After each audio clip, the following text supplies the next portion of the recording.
महाराज, ये धुंधकारी धीरे धीरे बड़ा होने लगा। धुंधली बाई इतना लार प्यार, देखो अपने बच्चे को लार प्यार तो करना ही चाहिए, लेकिन इतना भी लार प्यार मत करो कि बच्चा जिद्दी हो जाए। और धुंधकारी इकलौता था, इकलौते को बिगड़ने का ज्यादा डर रहता है।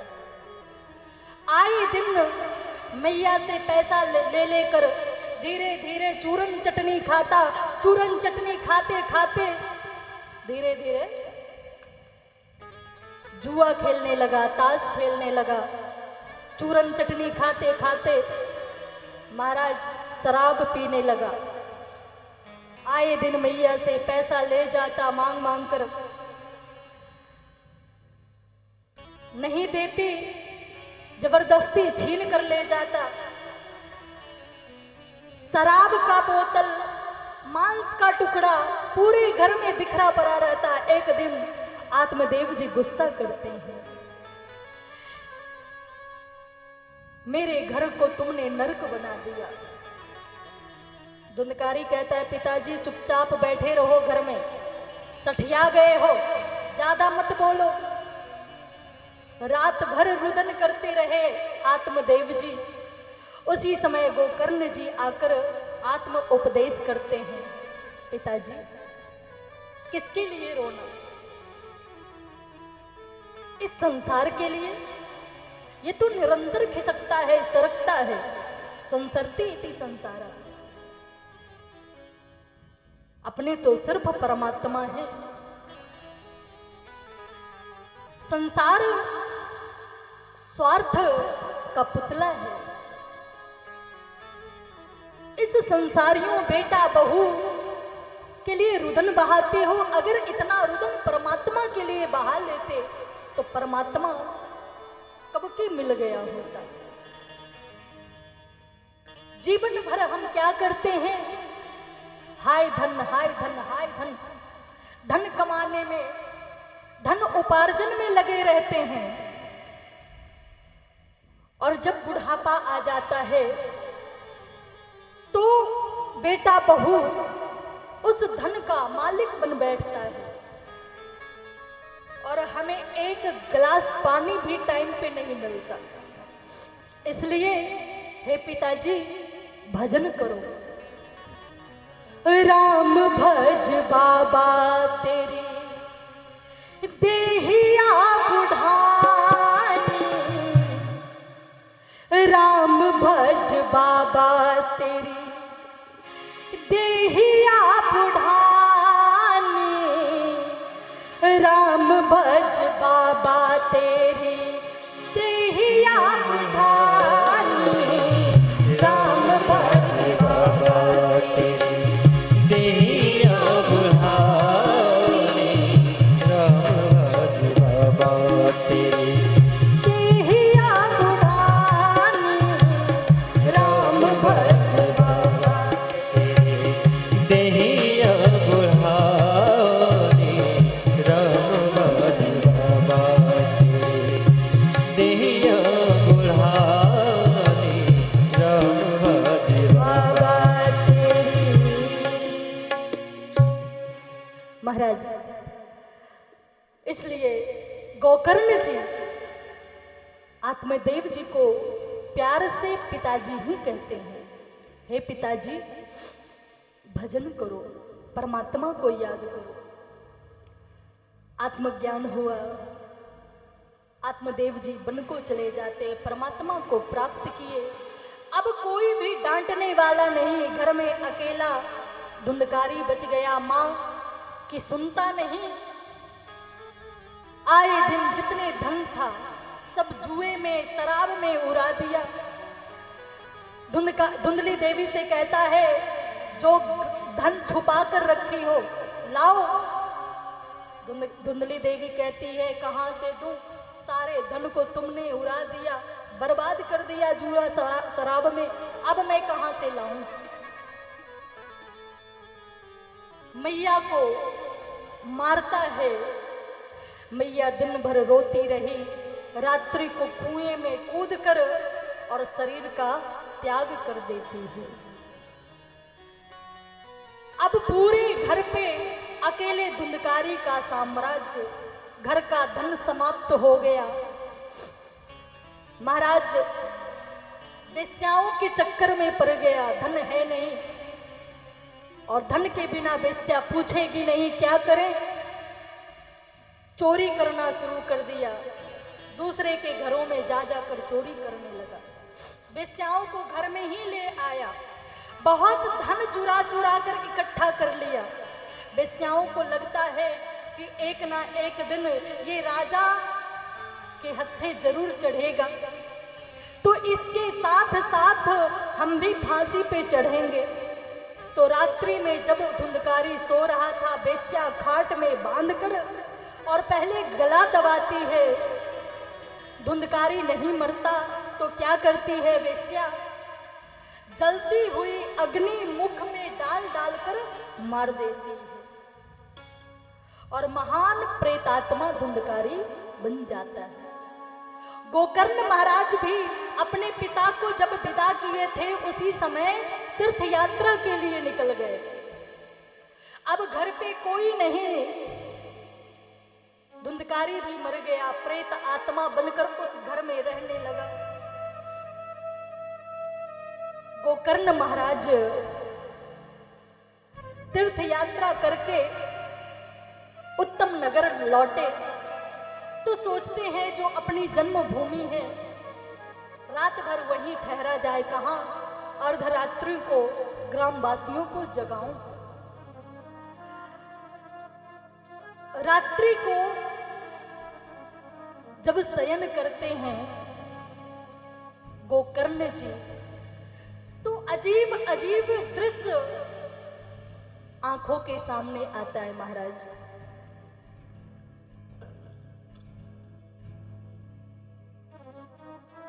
गोकर्ण जी कहते हैं, हाथ में जल लेकर कौन हो तुम? महाराज धुंधकारी का प्रेत प्रकट हो गया। भैया जी, मैं आपका छोटा भाई धुंधकारी हूं। गोकर्ण कहता है, राम राम राम राम, तुम प्रेतात्मा बन गए, जबकि तुम्हारे नाम से तो गया में पिंडदान कर दिया। धुंधकारी कहता है, मेरे नाम से एक बार नहीं 1000 बार भी गया में पिंडदान करोगे तो भी मेरी मुक्ति नहीं होगी, क्योंकि मैंने मां को मारा है। मेरे कारण मां अपने शरीर का त्याग की है और मां का हत्यारा महान प्रेतात्मा मैं बना।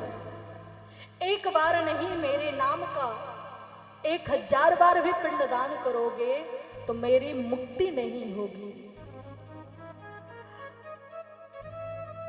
तो क्या करूं? बोले महाराज, आप जैसे महात्मा और उसका भाई प्रेतात्मा के योनि में भटक रहा है, कोई उपाय करो ताकि मेरी मुक्ति हो जाए। गोकर्ण जी कहते हैं, अभी तो आप जाओ, कल प्रातः होते ही आपके उद्धार का मार्ग मैं ढूंढूंगा। महाराज उसी समय गोकर्ण अंतर ध्यान हो जाते, उसी समय धुंधकारी अंतर ध्यान हो गया, प्रेतात्मा वहां से चला गया।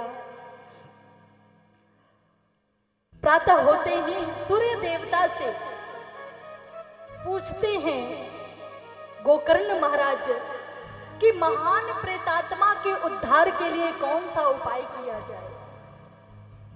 आकाशवाणी होती है कि भागवत कथा सुनाओ तो महान से महान प्रेतात्मा की भी मुक्ति हो जाती है। महाराज समस्त ग्रामवासी कथा का आयोजन किए, सुंदर व्यास गद्दी बनाया गया। व्यास गद्दी के बगल में 7 गांठ का बांस गाड़ा गया, क्योंकि आत्मा है कथा सुनाते हैं तो शरीर तो है नहीं कि कथा पंडाल में आकर बैठे। हवा चलती है,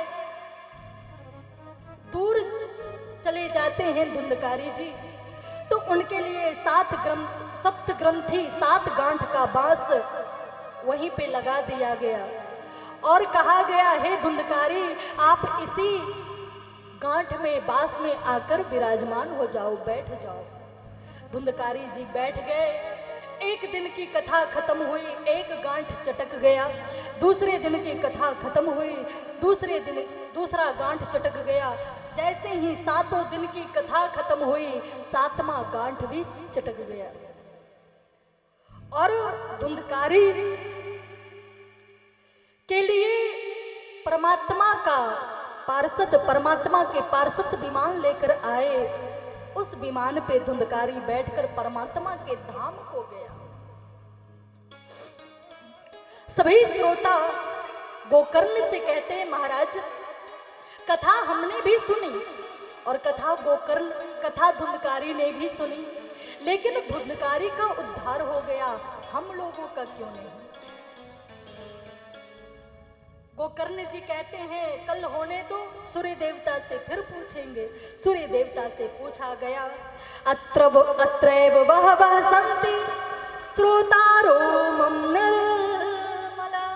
मेरे जितने भी श्रोता हैं, सारे लोगों ने कथा सुनी, लेकिन उद्धार सिर्फ धुंधकारी का क्यों हुआ? आकाशवाणी होती है इसलिए कि जितना ध्यान से धुंधकारी ने कथा सुनी, कथा के बाद फिर पश्चाताप करते हैं कि अगर मैं धर्म किया होता, पाप नहीं किया होता, तो आज मेरी ये गति नहीं होती। फिर मनन करते हैं और उनके सारे पाप नष्ट हो गए और कथा सुनने का पुण्य प्राप्त हुआ, जिसके कारण साक्षात परमात्मा के पार्षद आकर धुंधकारी को अपने धाम ले गए। फिर से पंडाल लगाया गया, व्यास गद्दी लगाई गई, गोकर्ण जी कथा सुनाते हैं। समस्त उत्तम नगरवासी मिलकर कथा फिर से सुनते हैं। इस बार गोकर्ण सहित समस्त ग्रामवासी परमात्मा के धाम को जाते हैं।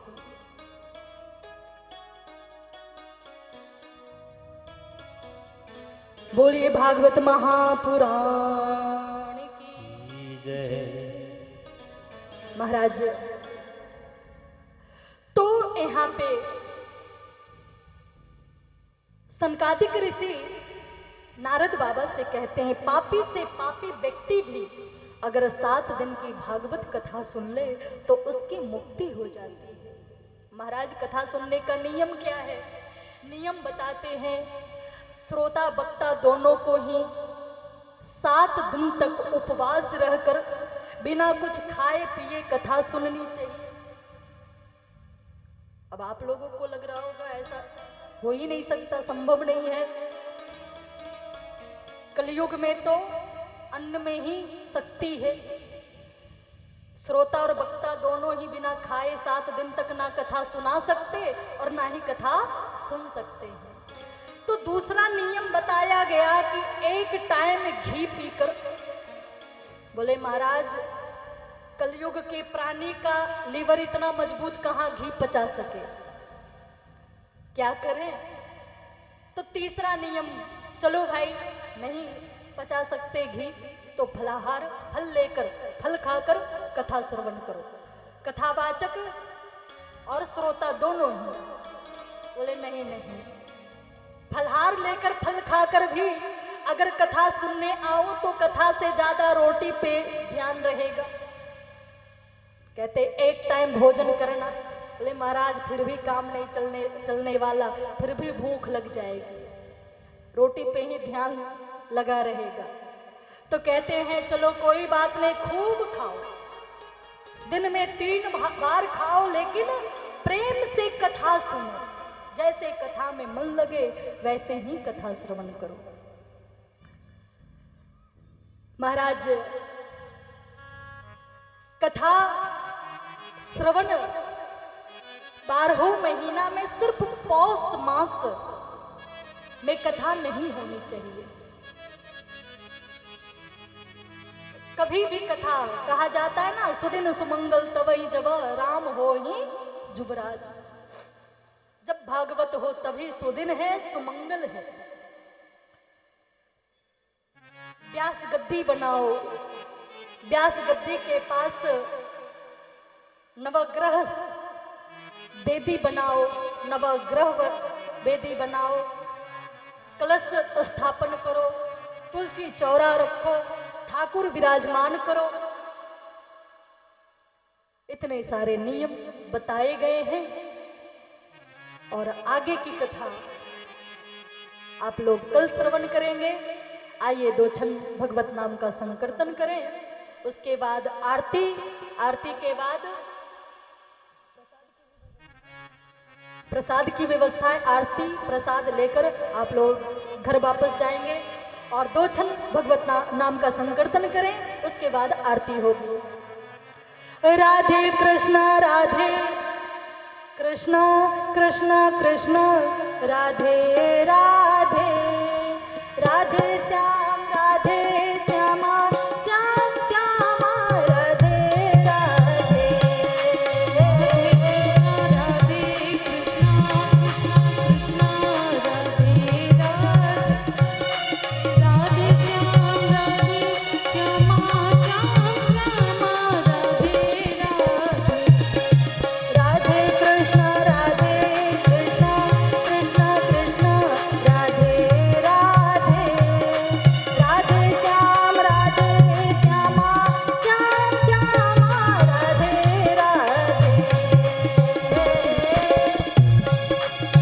राधे कृष्णा कृष्णा कृष्णा राधे राधे, राधे श्याम राधे श्यामा श्याम श्यामा राधे राधे। राधे कृष्णा कृष्णा कृष्णा राधे राधे, राधे श्याम श्याम श्याम राधे राधे। राधे कृष्णा कृष्णा कृष्णा राधे राधे, राधे श्याम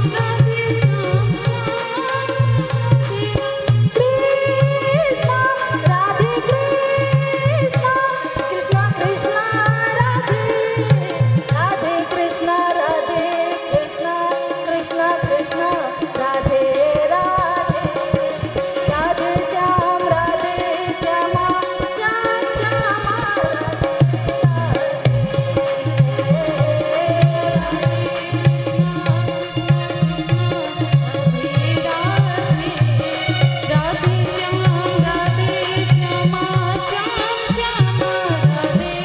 राधे बोली श्यावर रामचंद्र भगवान की, जय। बाल कृष्ण लाल की।